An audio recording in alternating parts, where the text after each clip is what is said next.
Okay, so about 15 minutes in which to annotate the text.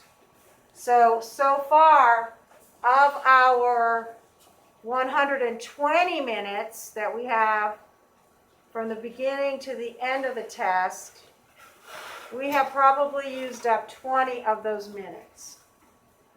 5 minutes to read the prompt and write a thesis statement. And then, and I say this because I'm not sure how long the text set is going to be.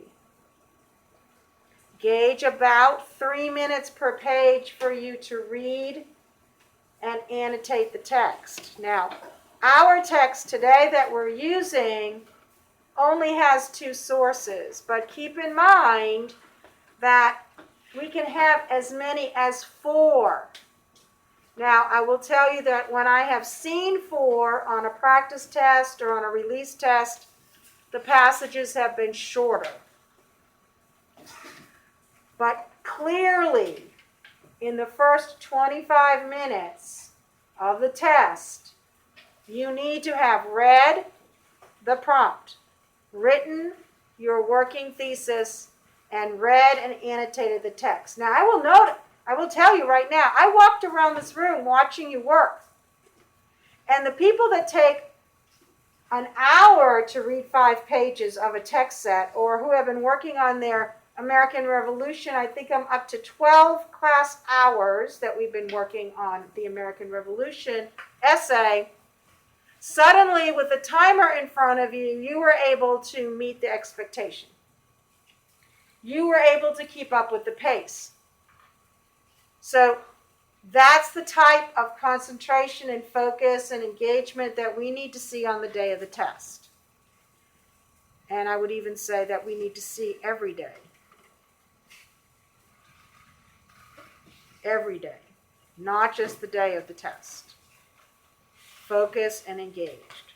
Okay, so let's think about the next step. We've read and annotated our text. Now we're going to identify the main ideas that support our thesis, okay? Now here's the deal. We are writing a comparing and contrasting essay. So what we want to do, once we have finished annotating the text, and I'm going to wait so I get everybody's eyes up here. Roman, I would be talking to you because you're still not looking up here.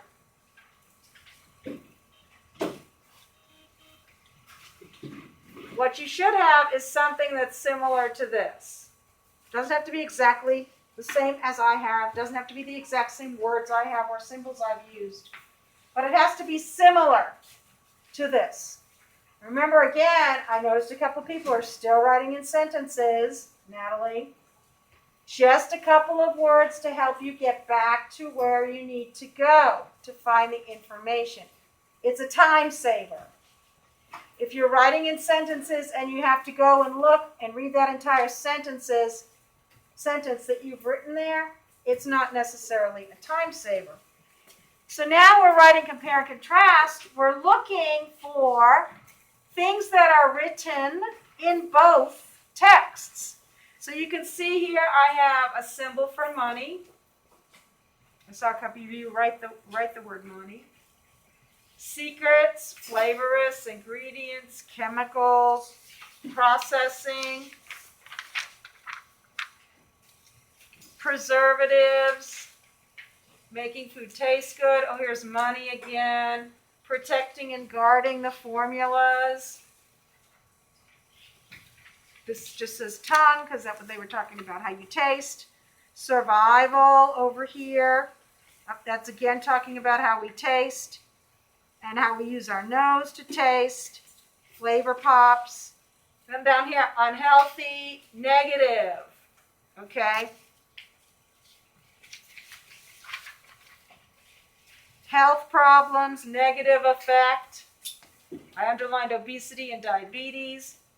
Now, when I get to the second source, all of a sudden I'm going to say, whoa, wait a minute. There's the money symbol again. I'm talking about a different time period, but I still see money. So in my brain, I know that money is a similarity. I'm going to have to create a sentence about that because that's one way they're similar. When I get down here, we talk about bloody battles. That's another negative effect. So I'm in the other time period, so I have another negative consequence, whatever you want to call it, that has to do with the history of flavoring food. I see preserves, making food tasty. Over here I see the word secret again. Money, a negative effect, fighting, murder. Okay, so it's very clear if I've done a good job of annotating my text that I can find the things that are repeated through the text. Eyes up here. I don't understand why anybody is still writing. Okay, so now I want you to take your planning sheet.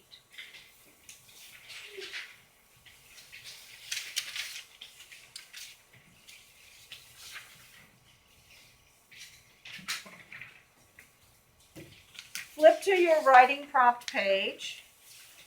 Do you need one?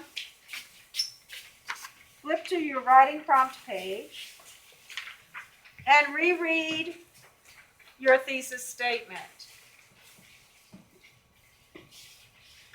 Tweak it however you see that it needs to be tweaked. Make sure it flows smoothly like a sentence. It's not a run-on, meaning that it's several sentences tacked together with commas. Make sure it's very distinctly a sentence, beginning with a capital, ending with a period. It makes sense. It's aligned with the prompt. And then you're going to go ahead and write it on your planning sheet.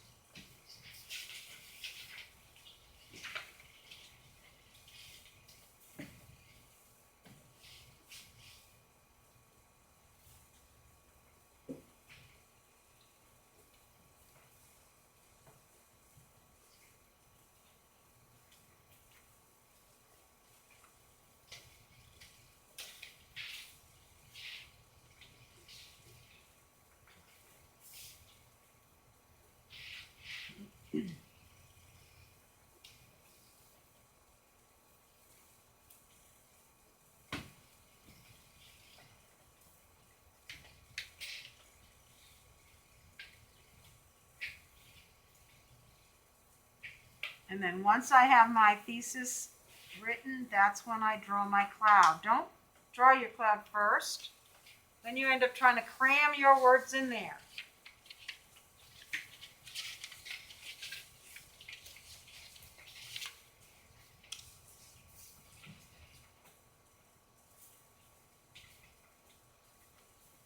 Now, because this is a comparing and contrasting essay, as we're moving to our next step, which is to identify our main ideas, we're going to want to keep that text structure language. Remember, the main ideas are how they're alike, and then within the body paragraph, we explain how they are different.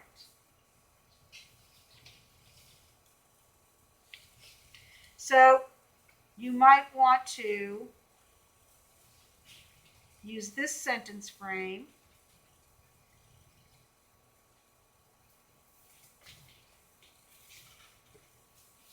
Both then and now.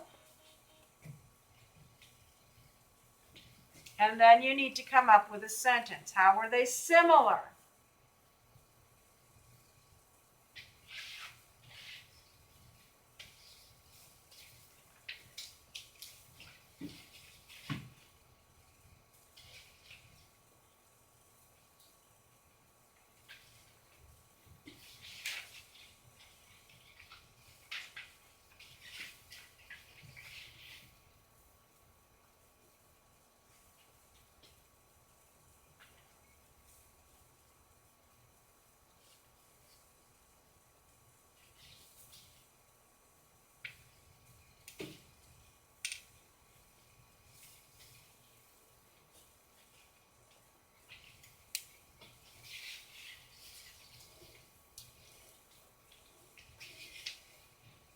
Once you have a main idea sentence written,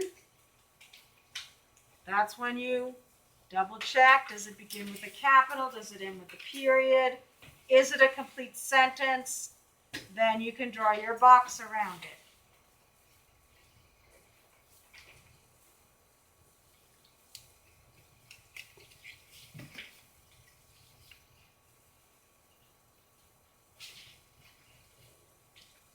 Remember, you're using the annotations that you have between the two. The things you notice that get mentioned in both of them.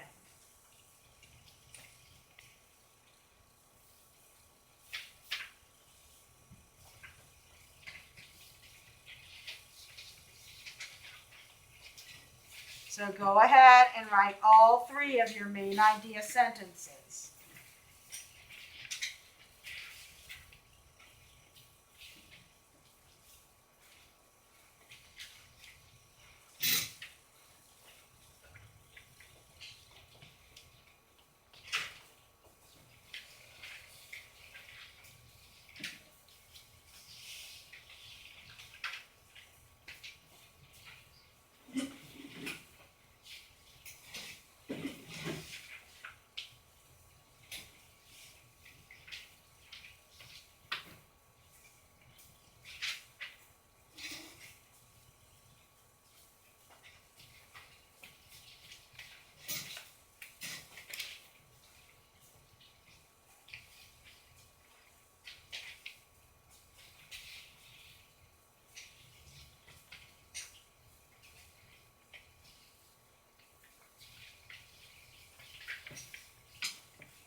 Remember that your main idea sentence should not contain any details. All of your details belong inside your body paragraph as you are explaining.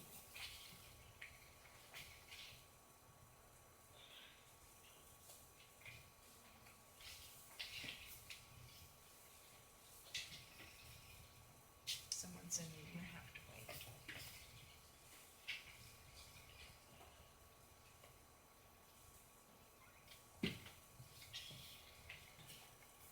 And this shouldn't take very long if you've annotated well. You should be able to go right back to where you found your information. Write a main idea sentence.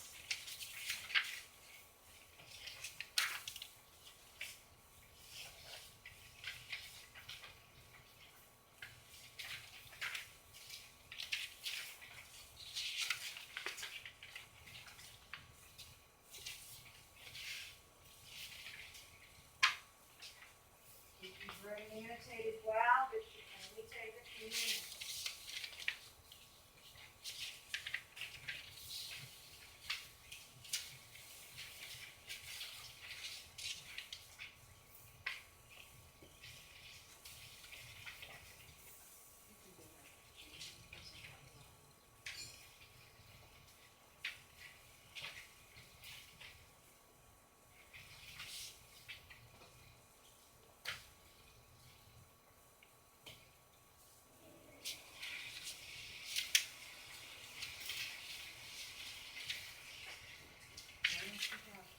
Both then and now at the beginning of your sentence.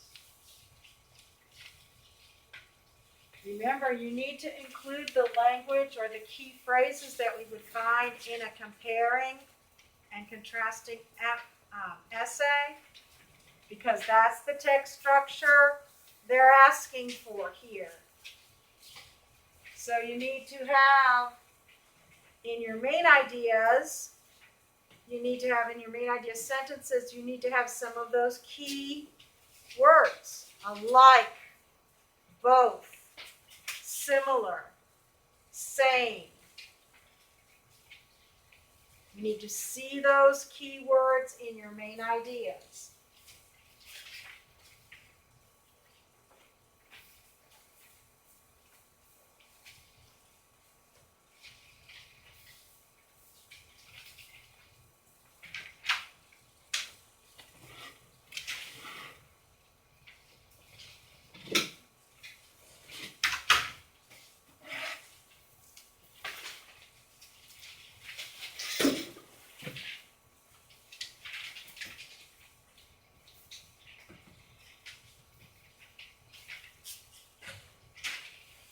just going to ask you to pause for a second. I know that not everyone is done with their main idea, but before I send you off to work independently, let's talk about the next bullet. Or I should say, this is the bullet that we're working on here. We slide it up. We're doing our plan. We made sure our thesis and our statement and main ideas are going to be written in complete sentences.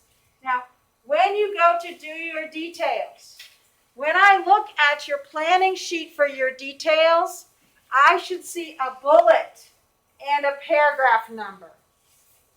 Write PAR period and a number. I should not see details written out. Those people who were still doing their plan after the break on the mock were writing out their details on their planning sheet. So stop for a second and think about the process that includes, right? First you identify the detail you want, then you are copying it from the text onto your planning sheet, and then you're going to write your essay, and you're going to copy that detail again from the planning sheet to your essay. Okay? A shortcut for that is to go into the paragraph and to underline the information that you want to include in your detail, and to just go ahead and put the paragraph number. That's why, for those of you who are underlining while you are reading and you're supposed to be annotating,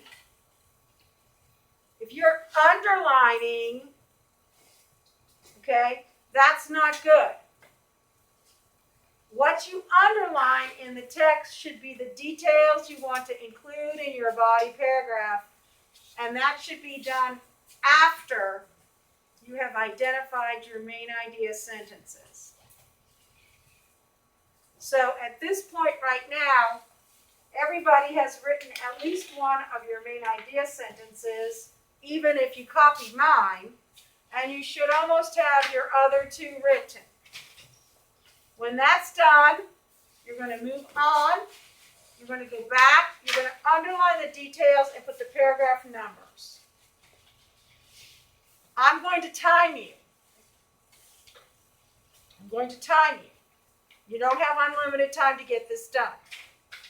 By my calculations, if this was a test, we would have used up 40 minutes of our time, so you have 5 minutes left to have your plan done.